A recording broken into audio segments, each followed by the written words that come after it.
No, my wife just got it for me when I got the job. I had a bowling tie on. Then I was like, maybe it will be too much for the horse. Yeah. I would have gone bow tie. I know. Hey, it's a fashion. Look, see, I did the Santa Claus suit. Hey, Business I guys. gotta tell you the story because I just told Alan the story. Century Elementary took the 5th graders to the Capitol and Hill Air Force Base. And they put them all in a room. My wife and my mom was a parent. There's 90 little kids in this room, and Tom Peterson walks in as our representative and takes questions.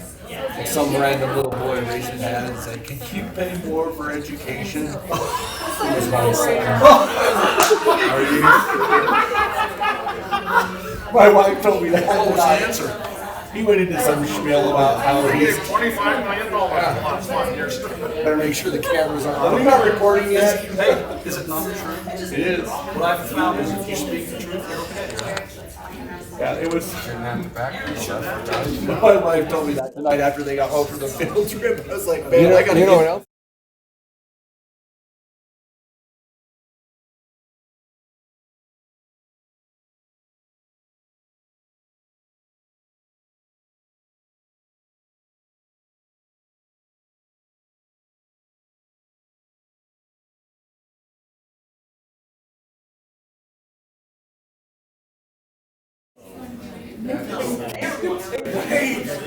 Hey, how's it going, Wade?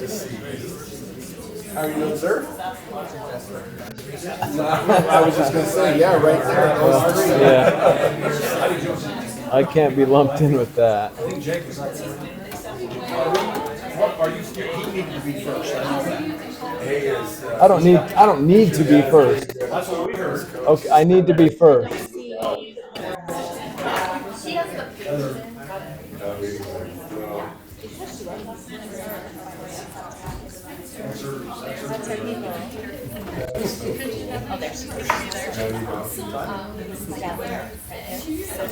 Hey, Heather. Come on in, Heather. You take your lunch first. If you play teams have been organized. Oh, that's not bad. That's not bad. I'm killing it right now. What, you're right? Are we 55? That's awesome. It's on 79. No, you're fine. Why are you here? It's on 90. We're going I up. watched a lot of third graders. You want me to tell you a quote? Silence can never be misquoted. Well, that's no, you're I prefer to use this. We're gonna have down so you'll be third. Yeah, but when you keep talking, everything's I'll get some. Oh, that's Casey. I look at this. and he loved that. See your first one.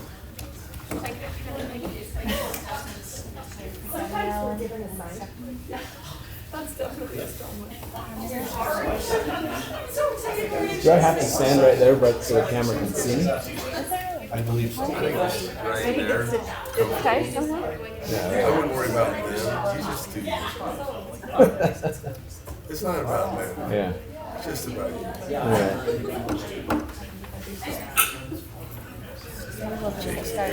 I know. I was just smiling because I give him about 72 hours notice. And it's like, yeah, it's fine. All right, everyone, let's get started. We'll get started on, we're still waiting on 2 of our board members. Board member Brian Smith will not be able to be here at this meeting with us today. He'll be here at 6:30 though for the second section of our meeting. Thank you for coming, and we love it when principals and teachers report to us. It's really awesome, and I feel like we haven't had the opportunity for this in a long time. So we're all really excited about tonight. We appreciate you being here and for the time and effort it takes to put these together.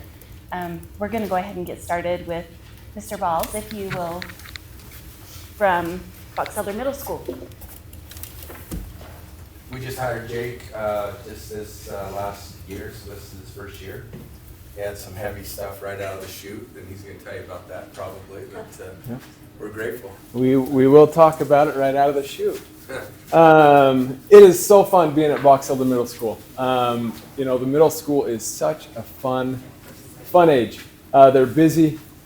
but they are way fun. They keep myself, Brandon, and Jace hopping. But going into the school year, I inherited accreditation through Cognia, which is fantastic. It's a great way to get to know the school right off the bat. They require a lot of artifacts. They require a lot of narratives. They require a lot of just fun things. They come and visit the school for just over a half a day, and you submit all these things. You do Zoom meetings, but that was due right before Christmas break, December 9th. And then, like, all my stuff had to be submitted December 9th. And then we had a meeting January 7th to kind of go over it, and they gave us some things, and then we don't actually hear back for 45 to 60 days. They said we are accredited, just the lady that we talked to, but did give us some positive points and some things to consider, is what she worded them as. We have a great culture, great welcoming atmosphere at the middle school. It is some things that she shared from her experience coming. Data-driven, willingness to collaborate, staff, leadership, everything. And then dedicated to meeting the learning needs of all students. We are focusing currently on the bottom 25%, how we can help move those students. I'll talk a little bit more about it and some of the strategies we're doing, but things to consider: increase engagement strategies, professional development, and having a clear plan for professional development, targeted interventions. We do have an intervention system at the middle school, but it's built within the school day. So teachers can use that. We designate Tuesdays and Thursdays, 20 minutes of that class period is for interventions. But we need to tighten up the accountability on interventions. And then just evaluate our practices and the impact that they are having on students. Things that we're currently addressing, we have a school goal around engagement. The 80% of our teachers will use strategies, so that 80% of the students are engaged in every lesson. Those who are doing the verbing are doing the learning. So we'll go back to language arts. Verb is an action word. We want kids engaged. We want them doing, because those that are doing are learning. So might be a bumper sticker in the near future. So. It's actually Robert Prophet, Washington School District. That's a quote from him. But we do have PD opportunities. We have consultants. We have team time that are prioritized to figuring out what our purpose is as teams. And every team's purpose statements have been fascinating. Anyways, and they're content specific, but they've been awesome.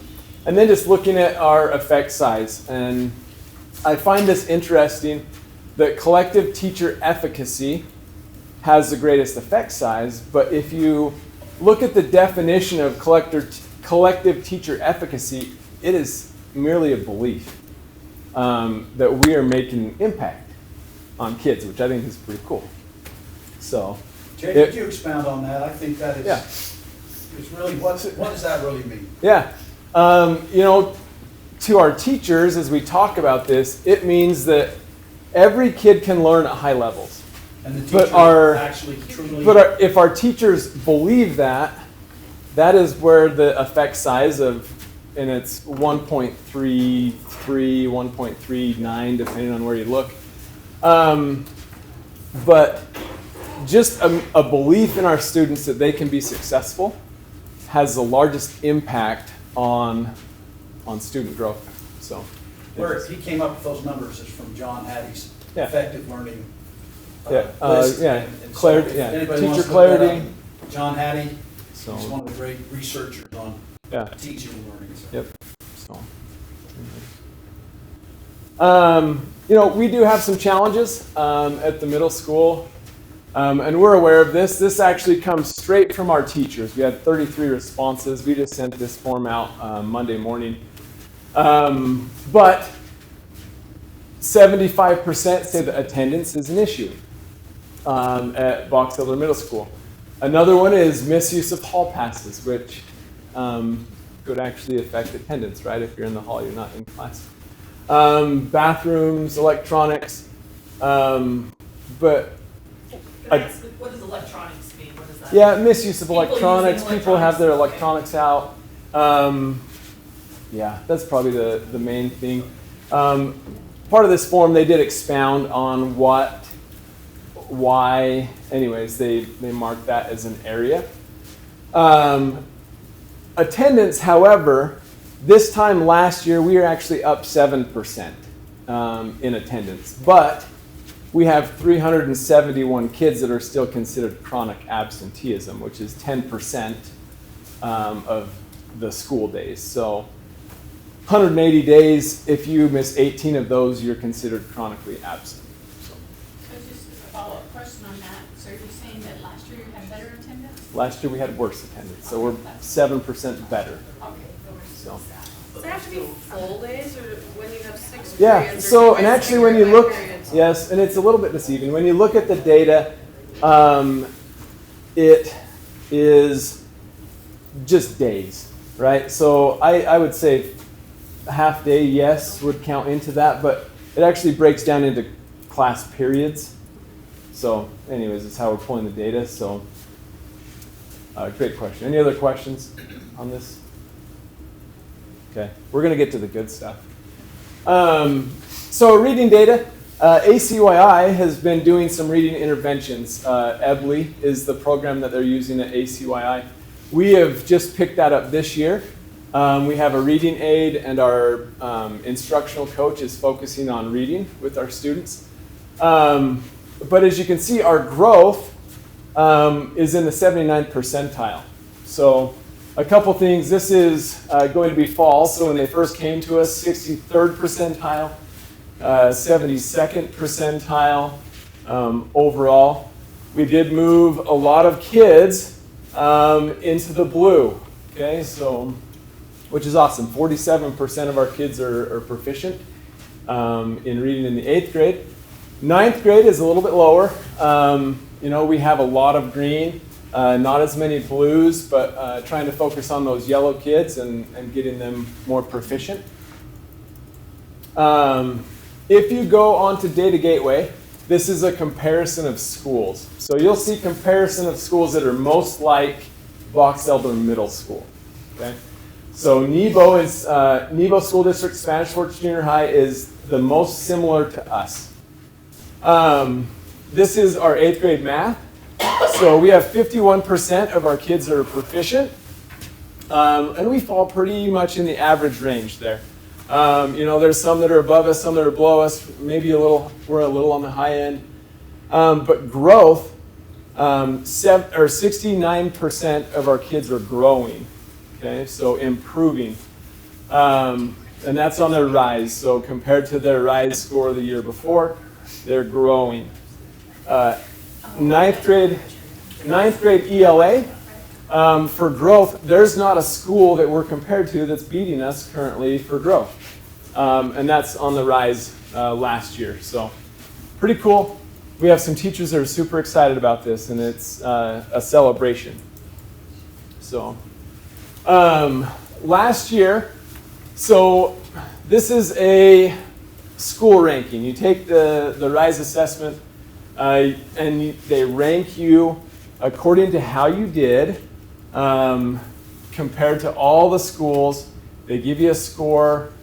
So in 23-24, we were out of 970-ish schools, we were 675 in the ranking. 24-25, we moved up 30%, and we're sitting at 383 as of the last testing cycle. So, huge growth.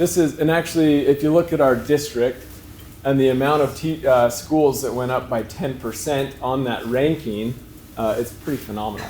So, A lot of the work that's happening in elementary schools is translating to intermediate and then transferring to middle schools. So Box Elder Box Elder Middle School, our motto this year is the place to be, and it's true, it's fun. So anyways, that's all I got for you. What questions do you have? I don't necessarily have a question, but I do want to just voice how much I appreciate teachers working in whatever condition they're in and working their tails off to make education a great experience for our kids and teaching them they can improve. No matter where they're at the moment, they can improve, and I'm so grateful. Thank you. Thank you. I just want to add, I'm really grateful for after-school tutoring and labs, the teachers saying, I don't know. Yeah. Is that Yeah. then flexing time or is So that nope, funded by- we fund a lot of that through trust lands. Okay. Yeah. It's been very So helpful. after My school, son, yeah, a few times yeah. when I make him go. It So, paid yeah. off. He sees the benefit now. He didn't like it, but So we are adding as well, hopefully next year, language arts. So that is an area we have math and science, and language arts is going to be hopefully following suit next year for a little bit of tutoring. So. This Wait. He did raise his hand. I'd like to just voice what I'm gonna say. Well, I'm just curious, the schools that have put 10% in Utah assessment, does that list end at 3 Mile? Or did it just get cut off? 3 Mile, I believe, is the last one that did grow at 10%. Okay. But it fit a lot better on my slide if I cropped it. That's okay, I just was wondering if it just. And the emphasis was actually on the middle school. So like 30%, like pretty incredible. Impressive, yeah. So, Good job. wait. Jacob, on accreditation, I always wonder, is that a group of people that come from this state board office? Is it, or is Yeah. it fellow administrators? So yeah, teachers? no, great What question. does that make up? Yeah, so it made up of 2 individuals. We had a lead and then I don't even know what his name was. Brian was his name, but 2 people. She's the only one that came to the building, but they kind of oversee and kind of walk me through the process, I guess, a little bit, and help me as I send in my artifacts and things, and they send back, hey, looks great or whatever, and kind of walk you through the process. And then it goes to Cognia. They work for Cognia. And then it goes to the big people, and they accredit you, I guess. I've actually been Yeah, on the Cognate. accreditation team before. And so what they do is they have one main person who reaches out and they pull people who have different kinds of experiences and put them on different teams for different accreditation. So you've heard of Northwest accreditation, and then that changed to Advanced Ed, and then Advanced Ed has now gone to Cognia. And that's the group of lots of people coming in, and that is now shrunk down to very little. So it's been a different way to assess. So when she came to the school, Debbie, when she came to the school, she had me pull different groups of from teachers, team leaders, students, parents, and ask them questions. I was to on the kind parent one, it was interesting. So I actually had Danielle signed up as the board. She wanted to meet with the board member, and then like the day before, she's like, I don't want to meet with the board member anymore. Anyways, because of time, and I was like, whatever. And so I threw Danielle on my parents. It was full. So, is there another question, Karen? Yeah, go back to your slides that showed the attendance one. Okay. You said was a survey that you did earlier this week. So is that responses that you had out there, or did they Yeah. supply their So responses? nope. So we gave them options of what our goal is, as we are working through. We're safe and civil schools. As we're working through safe and civil schools, we're gathering data. We're trying to figure out what are our biggest rocks at Box Elder Middle School that affect our culture, that affect student success. And that's kind of where this came from, is a survey sent out from our Safe and Civil Schools team to figure out how we can address behaviors so that our academics increase. And some of these are going to be hard to tackle. attendance is one that's hard to tackle.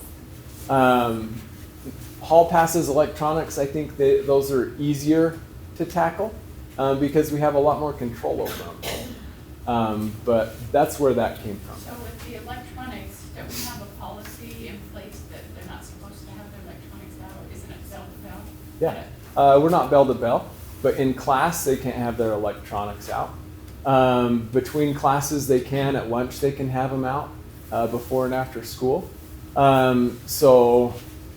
But although there are rules, although there are policy, actually state laws, it's still a challenge. Well, like kids pull it out and Yeah. the teacher has to address it. Right. You know, like I think Right. that's one of the things with electronics with college. So that takes away from the teacher's instructional time if I have to, you and you and you, put your phones away, or I have to remind you 3 times, or, you know, it's just. And, some things we're learning at Safe and Civil Schools is sometimes a consequence does not fix the behavior, right? They gave the analogy of, have you ever got a speeding ticket? Everyone probably has gotten a speeding ticket. How many people continue to speed? And I think it's, anyways, I still speed, even though the last ticket I got was first day of student teaching. Anyways, so.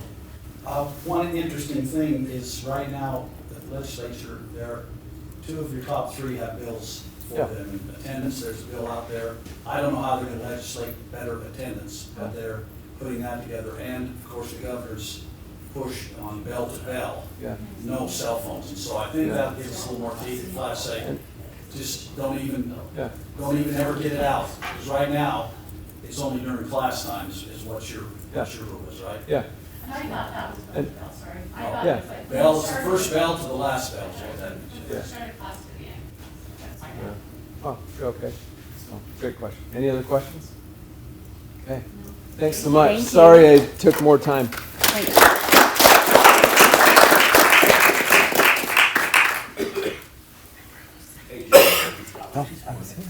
I was here. Hey Jake, will you give him your mic, please? Oh yeah. You don't want to hear me.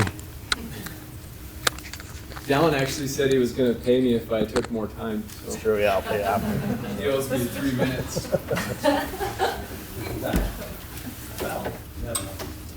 Oh, okay.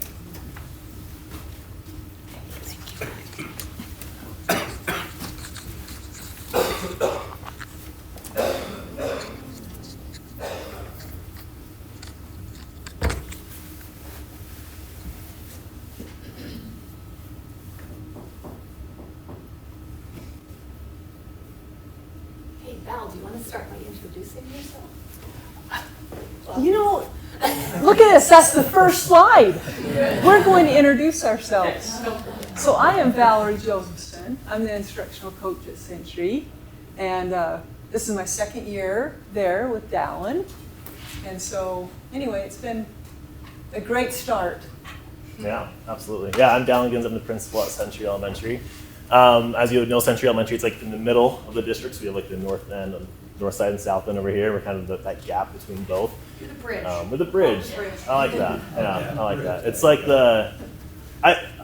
I think one of the coolest accomplishments of my life is that I actually went to Century for a little bit when they closed Honeyville Elementary down. I grew up in Honeyville, and so I went to Century as a student as a kid. And now I'm the principal there, which is pretty cool. So it might be a little bit biased, but I think it's a great spot, a great community.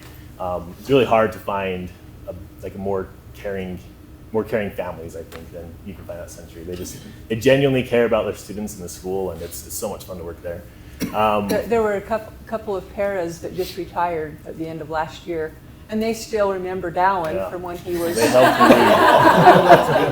Yeah. So that was kind of fun. It's fun. There's still a few people around too. It's kind of fun. It's actually really cool. It's really cool too, like working in that same community I grew up in, to work with the parents and stuff. It's a lot of fun. I actually really enjoy it. All right, I went through and just mine might not flow as great as Jake's. I just kind of went through and started brainstorming all the great things we have out at Century, and started making a slide for everything, and then just try to cut it down to make it in 15 minutes. And so I'm just gonna go through just a bunch what I think are some of our big successes from the last couple of years at Century Elementary. There's so many great things that are happening. Like I said, it's hard to make it all fit into one presentation. So I'm gonna start going through just a lot of the amazing things we have at our school. If you have any questions or anything as we go through, please don't hesitate to ask. One of the first things I want to focus on is just we've had a big increase, a big focus on increasing our PLCs that time the past couple of years. We understand, I think, as teachers just how valuable that time is, and trying to increase the amount of collaboration that happens amongst the school. It can be challenging, but we've really tackled it, I think, and have made a lot of growth in that area. When I think about PLC successes, one of, I think, our biggest successes from our teams from Century is our third grade team. They have just outstanding PLC meetings. I believe they really believe that every student at Century Elementary belongs to them and not just those kids on their roster. And so every kid at that school, they feel accountable for. If it's a student in another class, they're going out of their way to help that student learn to be successful just like they would any of the other kids. In their meetings, they collaborate very well. They're always planned. They have their data ready to go. They're looking at their evidence of learning and just considering what they can do to be the best possible teachers for their students. And what I think is it's not a coincidence that really their data matches how strong their PLC teams are. And so for our third grade team, this is on the left we have their percent proficient on Acadians. This is like the percentage of blue students for reading. This is last year and this is this year, so we don't have our end of year score yet. But it's just amazing to see how much that number has grown every subtest. Again, I think there's so many successes there. I think a lot of that can be tied back to their PLC teams. On the right we have their math scores, and again that's continuing to grow as well. What's not shown here is all the other amazing ways that we can tie their success to their PLCs. Their writing scores have really improved. Like 4th and 5th grade are really thanking them just because that gaps get smaller and smaller every year. So I have one question. Yeah. When it says 24 to 25, is that the 3rd grade class of that year, or is it the 2nd grade class as they move on? Yeah, good question. So yeah, this was their 3rd grade class last year. The Okay. current 4th graders. So This is their 3rd grade class. Students. Yeah, different group of students. Yeah. Sorry. No, you're good. I was You looking bring at up a good the point, past because years. that speaks a little bit to them starting higher this year. It means that's a real credit to the 2nd grade teachers and how Absolutely. much higher this group of kids started. Yeah. Absolutely. Yeah, good question. And this, we love data. Don't we? We just love data. And what this is showing is that the kindergarten and 1st grade teams have really worked well together to be able to, in fact, last year they wanted to have some of their PLCs together so they could really talk about what needs to happen to help them be more prepared to come into 1st grade. And this data shows what that did. And so we really do feel like if we can have students have a good start, we're going to have success throughout their elementary years. And so this shows the same group of students. This is kindergarten, their scores with the beginning, middle, and end, and where they are now. You can see how much higher they came in for reading and math. And you can see that. And then one of the other things that I thought was a huge celebration is that one of our district goals is to have students leave kindergarten with having 10 or more words, being able to read the whole word, the 3-letter words. And right now, currently, our school has 68% of students that are on track to meet the end of the year goal for being above grade level on that. So we're really excited about that, and I feel like we're seeing that result even moving into 2nd grade now, that we're starting to get that more students proficient, and so we're excited about that. Yeah, absolutely. So, can I ask a question about that too then? Because I'm not a teacher ever, but the 86 to the 64, is it, if they had taken that same, is it because the information is harder than that first test? Or is it But the about standard like, changes from end of year kindergarten to Yes, the assessments change. Yeah. Okay. As well as they raise the bar, right? So one of the things like they talked about, that whole words read is not a state goal, that's not expected. That's one of the things that the kindergarten teams are doing to mitigate that drop and the decline between the end of the year kindergarten, beginning of the year first grade, so that they're not just stuttering sounds. And what that looks like is like, they have to be able to say cat instead of at for the word to count. And so they're really working with kindergarten teachers to have the kiddos blending the words so that there's not as much of a dip. Because the test is just totally different. So my question to go along with that then is that 86 to 64 doesn't seem like a huge drop. That seems like a really good starting point. It's getting a lot better. Is that accurate then? I mean, is my thinking that that's not a huge, like that's not a huge gap?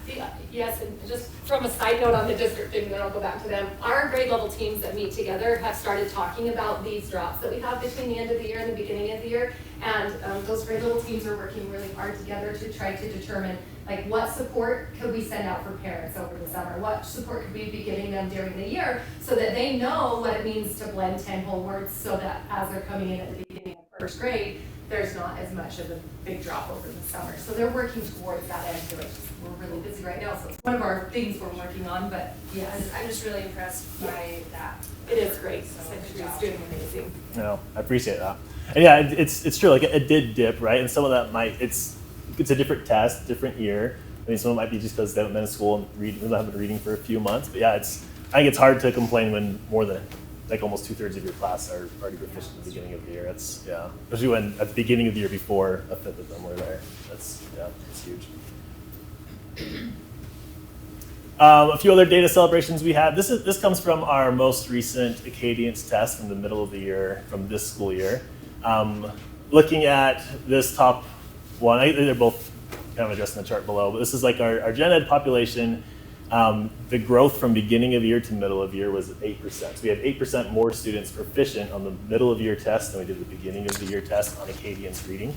What I think is most exciting about that is look at the students with disabilities. That's this one up here. Like the growth there was 9%, which is, to me, it speaks a lot about our collaboration, our vertical alignment as well, that we're able to close that, make that gap smaller. Like over time, it's just gonna get smaller and smaller as we work with those students. And same with our English learners, their growth was 11%. And so 8% growth, I'm happy with that, I'll take that, but seeing 9%, 11% growth with those populations is huge, it's very exciting. Sorry, I do have lots of questions. You're good. The students with disabilities, what classifies as a disability? Those are students with IEPs. Okay. Any of the 13 special education classifications, so even like speech, students with ARTIC is included in that, or those that have emotional behavior disturbance, or it could just be a reading disability, or any of those, autism. Would you say that's more than 50% of our student body, or is that 10% of our student body?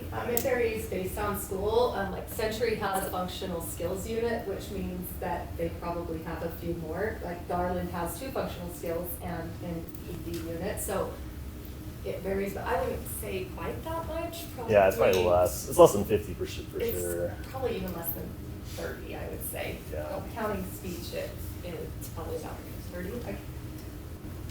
Catherine just stepped out. Yeah, about there. Good timing. Thank you. Good question. One of the things that we've been trying to do is improve the school culture. And one of those ways is to recognize staff. And so every month there's a ESP of the month, and then there's also a teacher of the month that is identified.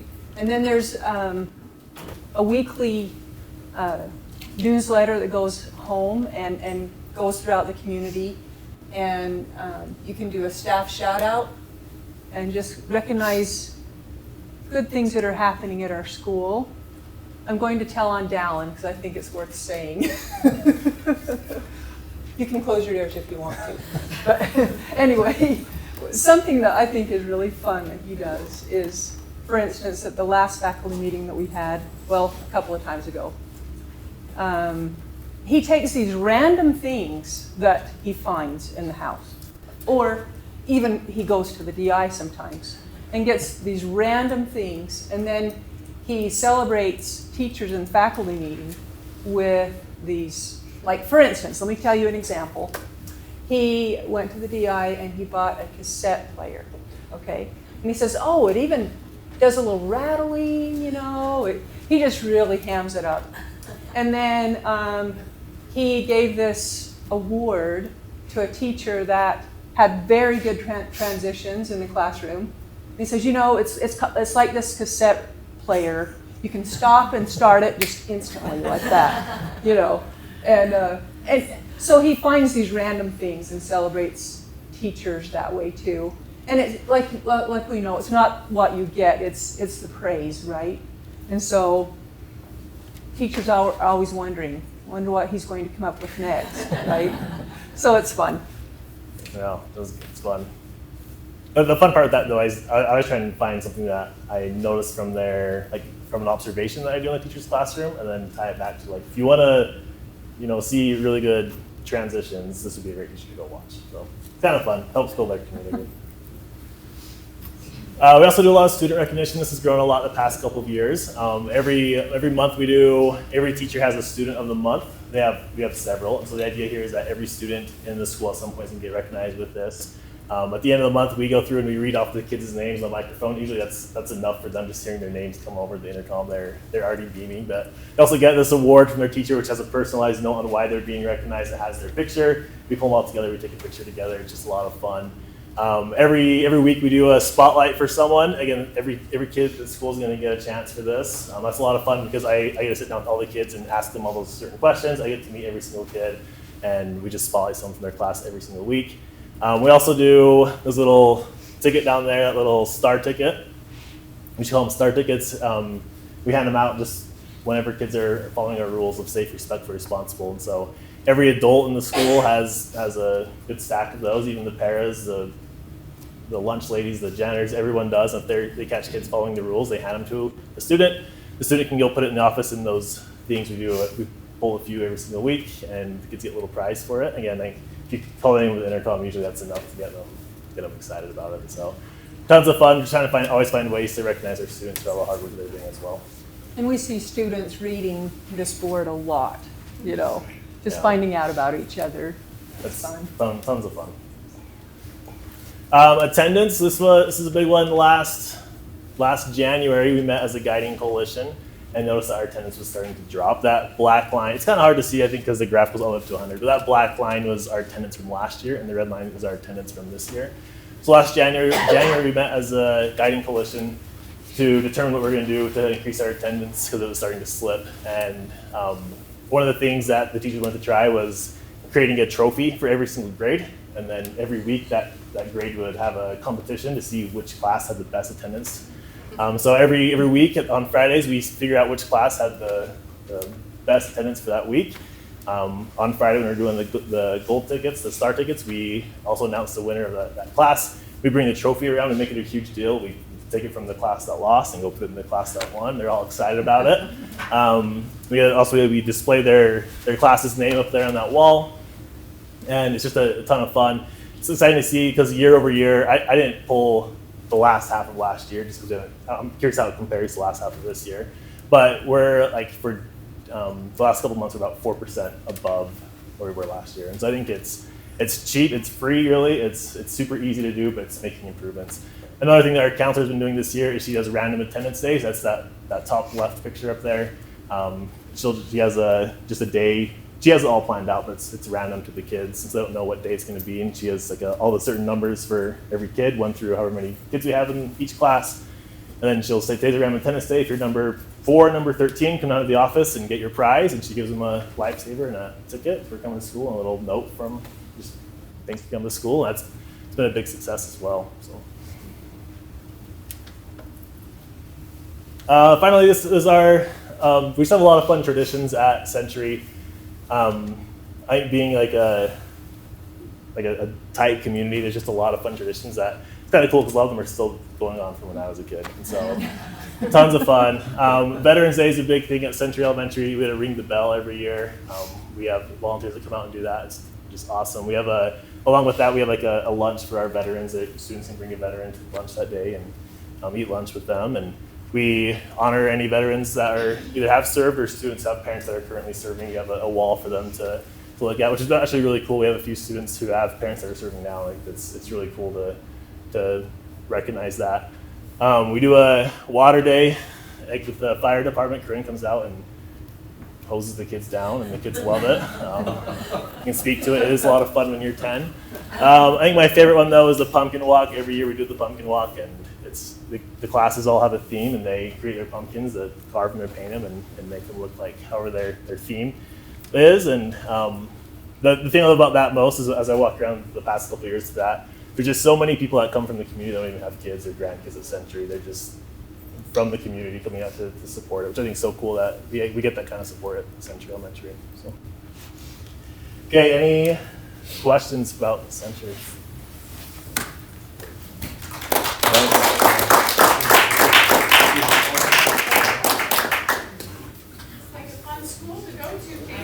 It's a great spot. Come visit us sometime. It's fun.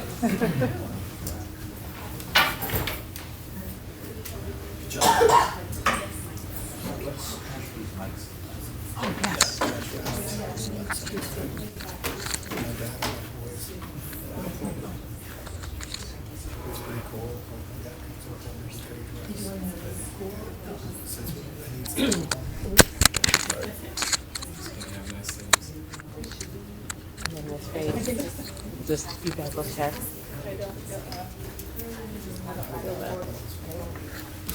Well, I'm Heather Godfrey, the principal at North Park, and I brought with me today. I'm Heidi Watson. I'm an instructional coach for 3rd through 5th. And I'm Erica Hanna, and I teach 3rd grade. So, and I just have to recognize both of these ladies. They are just tremendous leaders in our school. And especially Mrs. Hanna, she is our 3rd grade team lead in our school, and she's also on our district PLC team, and she does some amazing things. So we wanted her to come and share those amazing things that she is doing. Can I jump in? Yes. Her mom and dad are both recently retired teachers in our school districts. Yay. And I was a North Park owl too, so I went to North Park. Yeah, between every slide you should yell, "Go out."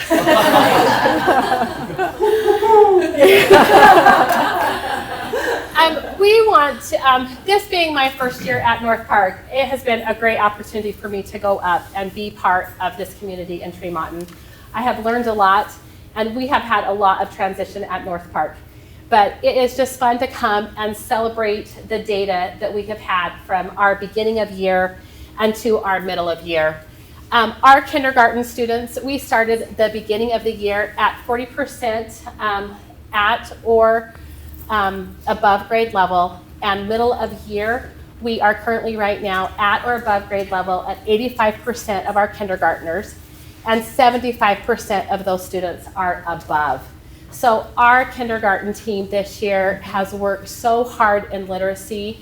They also had a 23% growth in math. And I just contribute that to our team and putting our resources in the right place. We know that starting that foundation, as Dallin and Belle shared with you guys, setting that foundation in kindergarten is huge. And if we can get them solid in kinder, then it will just trickle to 1st to 2nd, and we will have them solid in reading by 3rd grade. So 4th and 5th, they can learn that content versus worrying about reading. So we've really put a lot of focus into our kindergarten this year, and they have done an amazing job. In 3rd grade, we had a 3% increase from beginning of middle. And as you know, that is a year that it really is that test, that middle of year is that first year that we're requiring those kids to read a passage. And so it really is a lot on those 1st graders. So we are excited with that increase and that 8% increase in math. In 2nd grade, one area that we really have to celebrate is that comprehension. And at this point, we do want the students to begin to being able to understand what they're reading. They work so hard in 1st grade to just be able to read, that we're excited in 2nd grade that they're starting to be able to, that reading is fluid and is becoming more accurate. so that they can focus and they can understand what they're reading. So we were really excited with that 13% growth in comprehension. And they too had an increase in math. They had a 26% increase in math. So.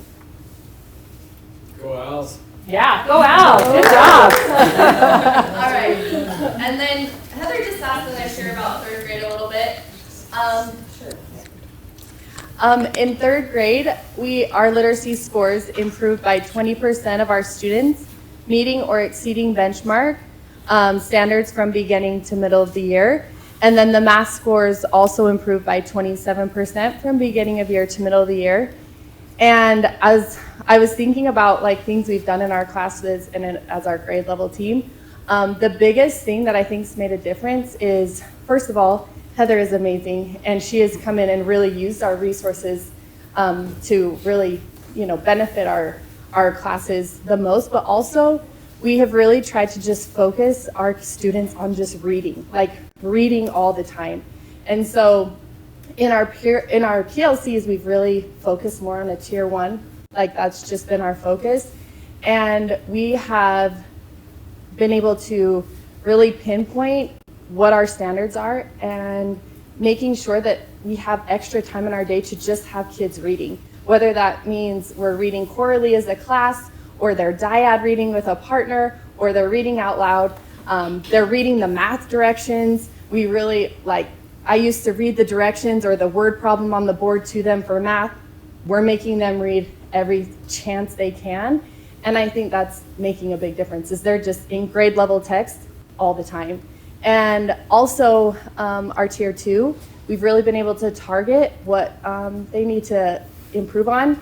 And we're able to move them through those groups quickly. And no kids are just sitting there in a group for a long time. If they're not improving, we're making adjustments and they're moving. And also in those small groups, they're reading, just reading. So we attribute a lot of that to the resources we have and just being able to make our tier 1 time more targeted, and so giving ourselves more time to just have students in grade level text. And that is a lot to be said for Erica. She really has, as the team lead, taken that to where you give her something new or a new challenge. Hey, you're not reading enough, and instead of giving an excuse for why she's not, they find a way to improve upon what they're doing, and constantly their team is looking for ways to improve. They're, like you said, your third grade team. Our third grade team is really amazing.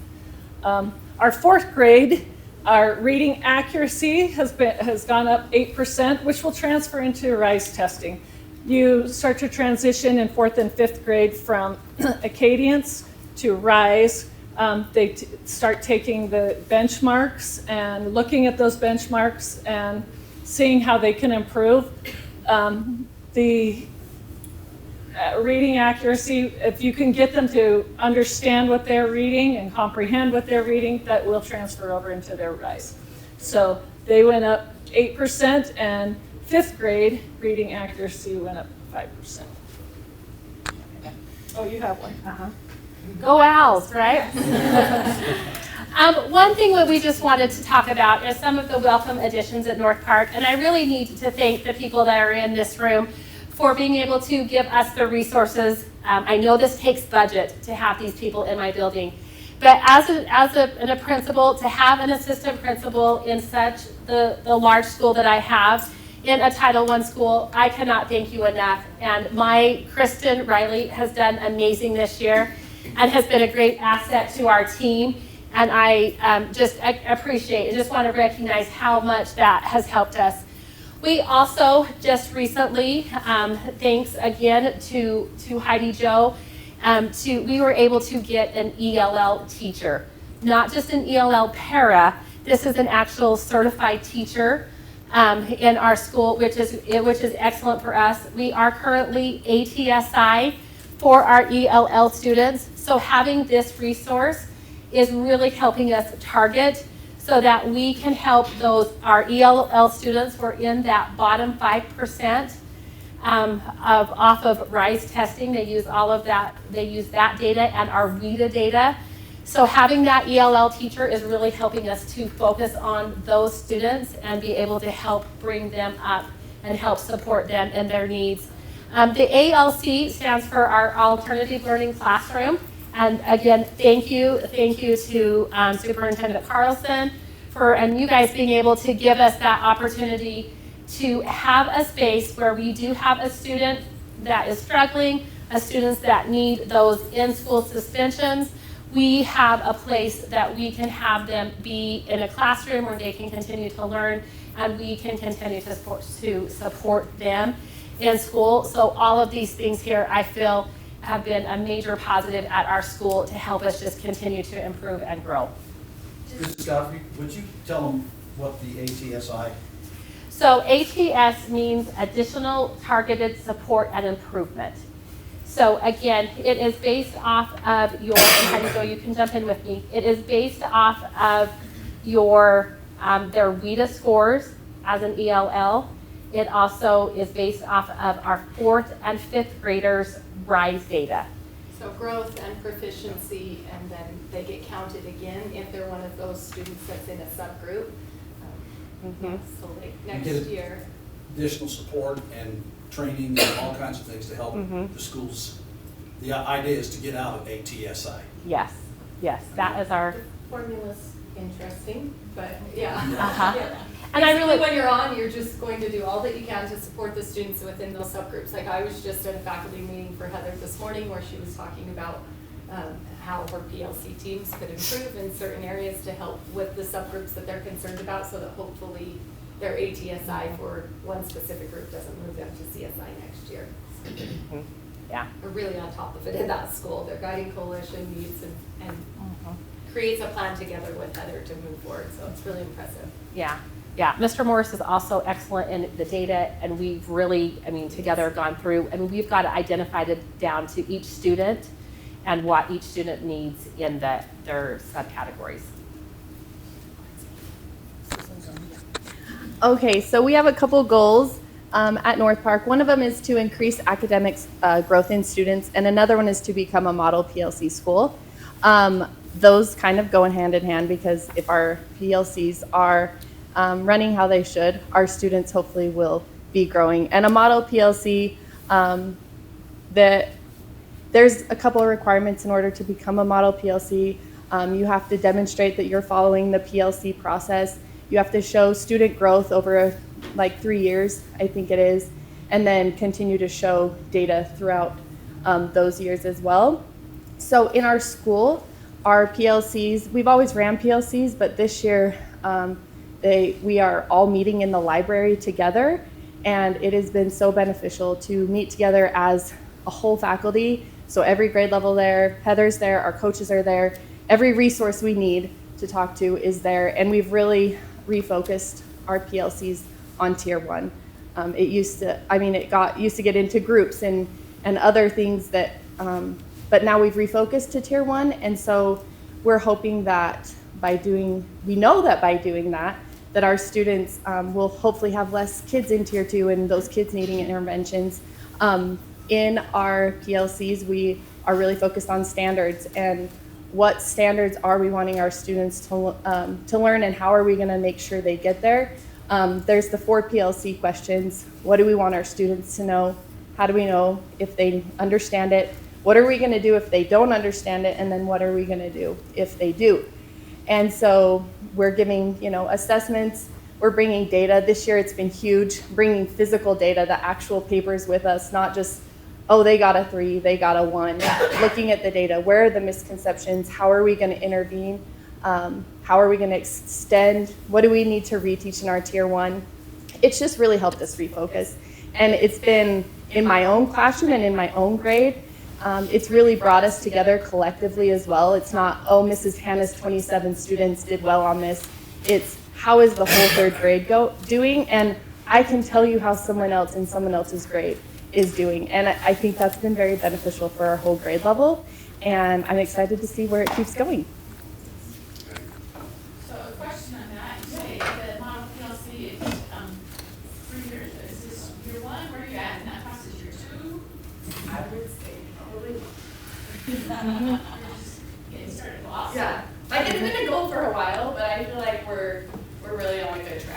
really do think by the end of this year, there's, in the model PLC application process, there is a part, it's called aspiring PLC, promising practices.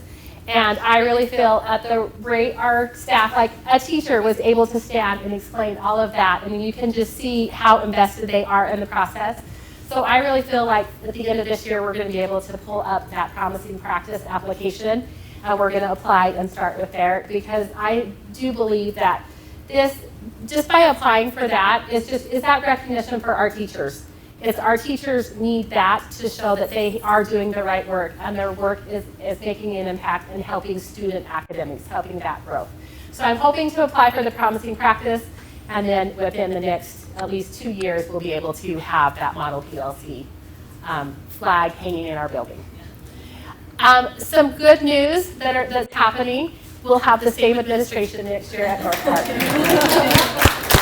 I'm planning on it. I hope everybody else is planning on you being there. Maybe I'm thinking out a turn. Yeah, if we get this on record now. And I really am excited.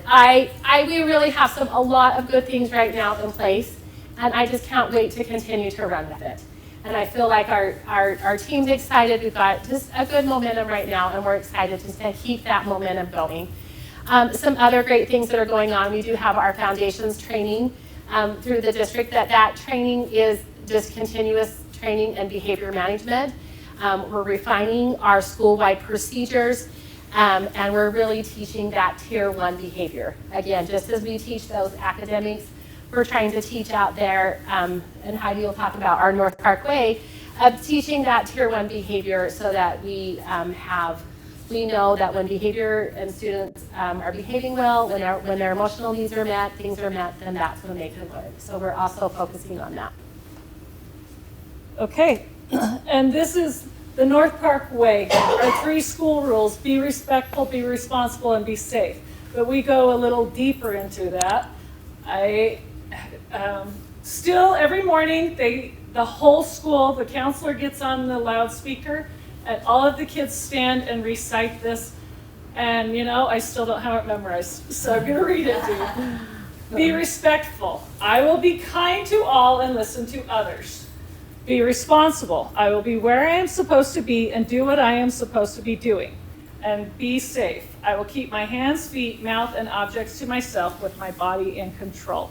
And so they know explicitly, what does it mean to be respectful? What does it mean to be responsible? What does it mean to be safe? And when there is an infraction in one of these, then the teacher or the administration will say, was that being respectful? Was that being responsible? And they could tell you what rule they were not following, right? I was not being responsible. I did not keep my hands, feet to myself, right? Also, is this the one where you, oh, wait. Okay, so also we have our Outstanding Awards, where the students are kind of like caught being good. They receive like OWL tickets, and then they get those drawn in a raffle, and then they can come and they deliver prizes for those. Also, we have, our school theme is Toy Story this year, and so we have like alien cards, like they're little punch cards that the paras, because sometimes it's really hard to be a para because you don't have the same amount of leverage over the students, and so they get these alien cards. And Heather has implemented this really fun activity where once you get your alien card all filled out, you get to go to the office. She has a big, huge fish tank with plastic Easter eggs, and they're all filled with different trinkets, fun things. And there's like a claw that they get to use to grab these little Easter eggs, and these kids love it. And it's really helped in all of our groups because the kids want to earn these things, and it gives the paras a little bit of control and over what the kids are doing. So our challenge to you is anytime you're at North Park, you're welcome to go up to one of our students and ask, what's the North Parkway? And I can guarantee you, they can tell you what the North Parkway is. Any questions? Thank you so Okay. much. Well, thank you guys. Thank you. It's so great to hear all the good things going on. We tend to hear complaints sometimes, so we appreciate this. This is like, gets me excited about education. So thank you. We need to hustle into regular working days, please. Thank you for all you guys.